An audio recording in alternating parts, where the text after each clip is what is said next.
Hello friends, in this video we are going to see how back rank weakness or 8th rank weakness can be exploited to win material or to execute mate. If you like this video, kindly press like button and also subscribe button. So in this position, queen into d7 check is there. He cannot play rook into d7.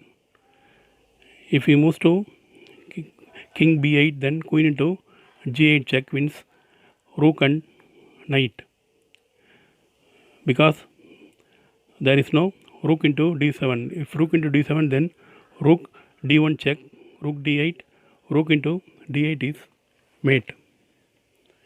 So in the second position, white with the help of a check creates the weakness on the 8th rank. So after queen c4 check, king to h8, the black queen is overloaded, that is, it has to support the rook and the bishop. So queen into a6 is now possible. If queen into a6, then rook into f8 check is mate. So moving on to the next position, again a queen check paves the way for creating threats based on the back rank weakness. So after queen c4 check, king to h8, queen f7. So now the queen is threatening queen into g7 mate and also rook into e8 winning the rook. So if queen b5 supporting the rook, then queen into g7 is mate here.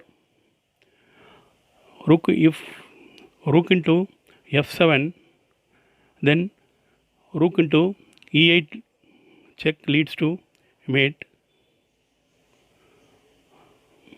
So the last defense, rook to g8. So rook to g8 also loses the rook on e8, rook into e8, and wins easily. So again, back rank weakness is exploited with the help of overloaded piece team. The rook on b8 is supporting the bishop and also preventing mate by the white rook on d8. So rook into b4 does the trick here. So after rook into b4, black cannot play rook into b4 because rook d8 is mate. The knight on g5 is controlling f7 and h7 squares, so it is mate.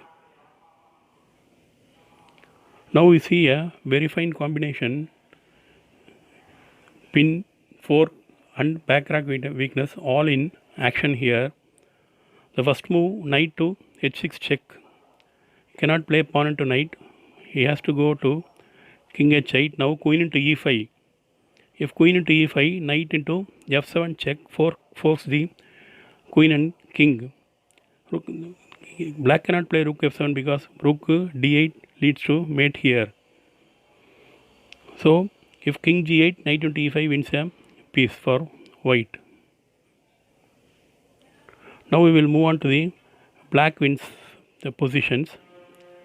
Here the rook on c2 is unprotected.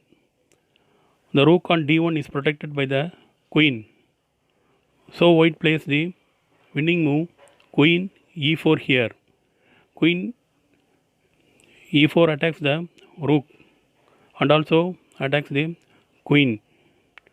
So if white plays queen f3, then black can play queen into c2 winning the rook. Here he cannot play rook into d8 because queen e1 is checkmate. He also can't play queen into queen because rook into d1 leads to mate here.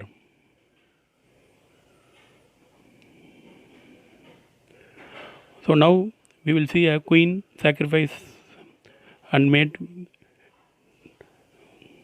forcing mate actually. So queen into f2 check, rook into f2, rook a1 check, rook f1 is forced. Now bishop c5 check, king h1 is forced. Now rook into f1 is mate. Now another position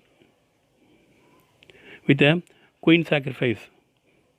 Now queen into d1 check is possible because of back rank weaknesses. So queen into rook d1 check, queen into d1 check, knight into d1, knight f3 check. So if queen into f3, then rook e1 check. So bishop f1, rook into f1 is mate. White cannot play bishop into f3 also because rook e1 is mate directly. If the king moves to f1 or to h1, rook e1 check finishes the game. Bishop f1, rook into f1 is mate here. So now you have a very fine combination by black. Here black counterpunts the white rook by playing rook to c5. So this move shows that how dangerous the back rank weaknesses could be. So if white plays d4 into c5, then queen d1 is checkmate here. If he plays rook into rook, queen into queen is there. So if he plays g3 to avoid back rank weakness, then black wins the rook by rook into c7 or queen into c7.